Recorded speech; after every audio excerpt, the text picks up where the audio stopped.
On m'a demandé en 4 minutes de vous expliquer comment, avec Arnaud Montebourg, nous allions parvenir à régler la crise européenne et la crise mondiale. Ça risque d'être un petit peu court, mais cela dit, je réfléchissais, je me disais...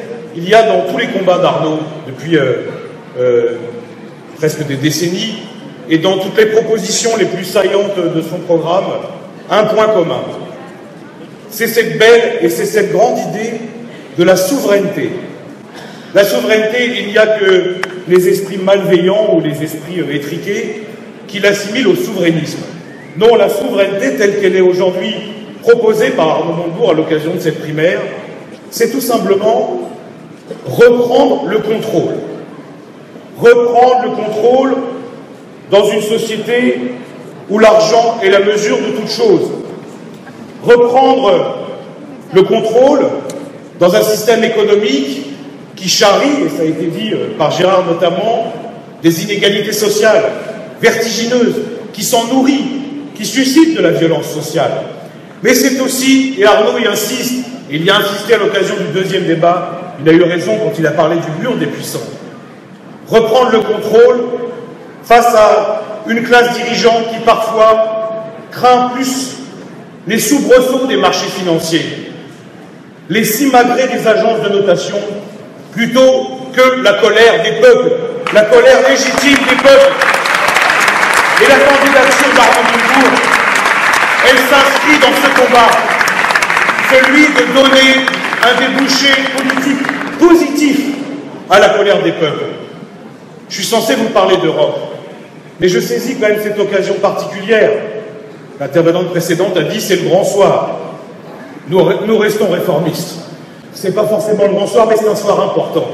Eh bien, à l'occasion de ce soir important, je voudrais que tous ensemble, nous ayons une pensée pour le peuple grec, martyrisé par la Troïka, rançonné inlassablement, et qui incarne dans sa douleur l'image d'un peuple qui lutte contre les politiques d'austérité qui sont à la fois absurdes et inefficaces. Et le projet d'Arnaud Montebourg, précisément à l'occasion de cette primaire, c'est d'incarner une autre Europe. Alors je sais que de belles âmes se sont émues. Parfait. Guy Bedos aura 2 mots après moi. Mais je finis sur le peuple grec. Je sais que de belles âmes se sont émues quand Arnaud a dit qu'il va falloir casser la vaisselle à Bruxelles. Mais les vrais gens, ils ont compris le sens de cette métaphore domestique. Ça veut dire qu'il faut assumer un débat fracassant en Europe. Il faut avoir le courage de dire, et notamment à l'Allemagne, que l'Europe ne peut pas continuer comme cela. Nous ne pouvons pas continuer avec ces politiques austéritaires. Nous ne pouvons pas continuer alors même que nous avons promis. Moi je sais, je suis député européen, à chaque campagne depuis 20 ans, on dit « et maintenant l'Europe sociale ». Et à chaque fois les gens se disent « l'Europe sociale, on ne la voit pas ». Ben, c'est exactement ça le problème. Nous disons l'Europe, c'est un espace de coopération et solidarité, et en même temps, que voient les travailleurs, que voient les consommateurs? Le dumping fiscal, le dumping social. Alors oui, évidemment, il faut casser la vaisselle. Oui, évidemment, il faut un débat fracassant. Et oui, nous devons avoir le courage de dire, en tant qu'hommes et femmes de gauche, en tant qu'hommes et femmes de progrès, que l'Europe ne peut pas être l'idiote du village planétaire. Le seul continent à refuser de se protéger. Le seul continent à avoir toujours plus de libre-échange. J'ai un exemple totalement fascinant. Le lendemain de la victoire de Trump, nous sommes convoqués en commission commerce international. Et toutes les autorités se succèdent, conseils, commissions, représentants du Parlement, pour dire c'est bien la preuve qu'il faut continuer dans le libre-échange. Il faut continuer encore plus. Il faut continuer encore et toujours, alors que tous les grands continents se protègent.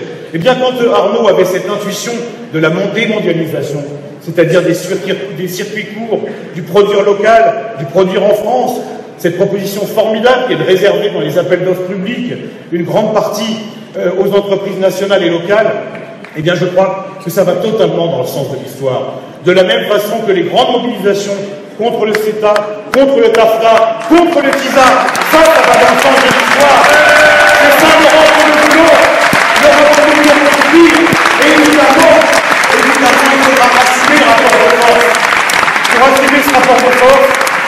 j'en finis par là. Il faut... pour ça, moi, ça m'horripile quand on dit « Oh, mais t'es avec Montebourg, il est eurosceptique. » Mais non, ne laissez pas dire ça autour de vous. Il est euro-lucide, il est euro-volontariste. Et c'est ça que nous aujourd'hui, de la lucidité, de la volonté, de la détermination, de la cohérence, de la constance. Ensemble, nous allons construire un autre chemin.